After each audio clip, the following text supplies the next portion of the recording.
السلام علیکم ورحمۃ اللہ وبرکاتہ۔ اعوذ باللہ من الشیطان الرجیم، بسم اللہ الرحمن الرحیم۔ برادران عزیز و معزز خواتین، آج ہم ماہ رجب کے تیسرے جمعے کے خطبے کا ترجمہ پیش کرنے کی سعادت حاصل کریں گے۔ بسم اللہ الرحمن الرحیم۔ جملہ حمد و ستائش اللہ تعالیٰ کے لیے مخصوص ہے کہ اپنے نیک بندوں کے لیے راہ عبادت کو آسان و سہل فرما دیا اور اپنے بندوں کے اعمال کے پورے اجر و ثواب کو جود و سخا کے خزانوں سے عطا فرمایا جو حصر و بیان میں نہیں آ سکتے، اور ان نیک بندوں کے بدنوں کو نماز و زکوٰۃ کی ادائی کے ذریعے برائیوں سے، گناہوں سے پاک و صاف فرمایا۔ میں اللہ تعالیٰ کی بے حد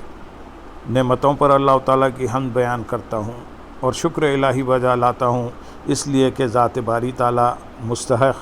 حمد و شکر ہے کہ شکر گزاری کی جائے، اور گواہی دیتا ہوں کہ نہیں ہے کوئی معبود برحق اللہ تعالیٰ کے سوا۔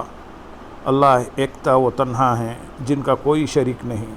ایسی شہادت دیتا ہوں جو شہادت دینے والے کے حق میں جہنم سے نجات کے لیے موجب و باعث ہے۔ عذاب جہنم تو ایسا ہوتا ہے کہ کسی پر رحم نہیں کھاتا، نہ وہ آگ کسی کو چھوڑتی ہے، وہ تو انسان کو جلا کر بھسم کر دیتی ہے۔ اور گواہی دیتا ہوں کہ ہمارے سردار اور ہمارے نبی اور ہمارے آقا محمد مصطفیٰ صلی اللہ علیہ وسلم اللہ تعالیٰ کے بندہ اور ایسے برگزیدہ رسول ہیں جو کل مخلوق اور انسانوں کے سرتاج و سردار ہیں، اور آپ ہی کے ایک انگشت کے اشارے سے چاند کے 2 ٹکڑے ہو گئے، اور آپ کی خدمت اقدس میں درخت حاضر ہو کر آپ کے لیے سجدہ ریز ہوا،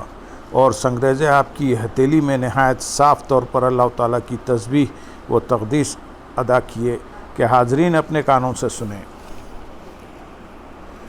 دوستو، اللہ تعالیٰ پر بھروسہ کرو،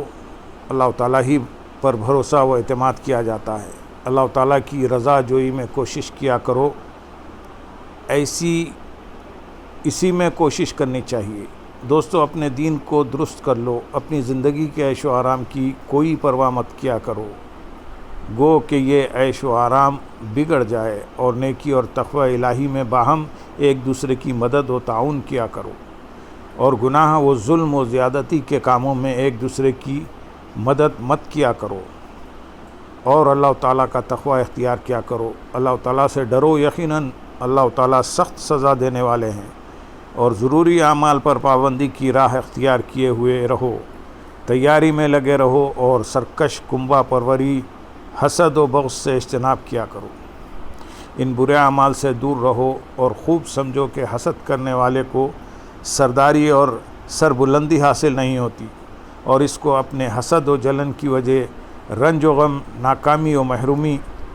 کبیدہ خاطر سے کے سوا کچھ ہاتھ نہیں آئے گی۔ جان کی قسم بھلا ہے کوئی کہ اللہ تعالیٰ کی نعمت کو پلٹا سکے جس سے اللہ تعالیٰ نے اپنے بندوں پر احسان و اکرام فرمایا ہے۔ اللہ تعالیٰ کی داد و دہش و عطا کو کون روک سکتا ہے کہ جس کو اللہ تعالیٰ اپنے منشا و مراد کے موافق تقسیم فرماتے ہیں۔ یقین رکھیے کہ جس پر اللہ تعالیٰ کی عنایت وہ کرم فرمائی ہوتی ہے وہ کامران فتح یاب ہے، اور جس کو اللہ تعالیٰ کی دستگیری ہوتی ہے وہ مسرور و خوش بخت ہے۔ اور یہ کہ ہر نیکوکار اور بدکار کو قیامت کے روز اپنے اپنے اعمال کا پورا بدلہ دیا جائے گا۔ دوستو، خیرات کیا کرو۔ خیرات و صدقہ دینا سعادت مندی کی علامت ہے۔ یقیناً خیرات دینے والا بروز قیامت اپنے خیرات و صدقات کے سائے میں ہوگا، اور اللہ تعالیٰ خیرات و صدقے کی پرورش کرتے رہتے ہیں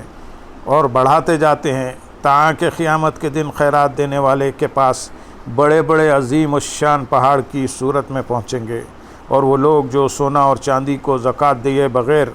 ہتھیلی سے سمیٹ کر رکھتے ہیں، جمع کرتے ہیں، اور ان کو اللہ کی راہ میں خرچ نہیں کرتے، ان کو آپ اے نبی محترم دردناک عذاب کی خوشخبری سنا دیں کہ وہ زکوٰۃ نہ دینے کی وجہ سے عذاب میں مبتلا ہوں گے۔ اور اللہ تعالیٰ نے اپنی کتاب قرآن مجید میں فرمایا ہے کہ جس کسی نے عمل صالح کیا، اس کا فائدہ نفع اسی کو ملے گا، اور جس نے برائی کی تو اس کا وبال اسی کے نفس کو پہنچے گا، اور آپ کے پروردگار اپنے بندوں پر ظلم کرنے والے نہیں ہیں۔ صحیح حدیث میں حضور اکرم حضرت محمد مصطفیٰ صلی اللہ علیہ وسلم سے مروی ہے کہ حضور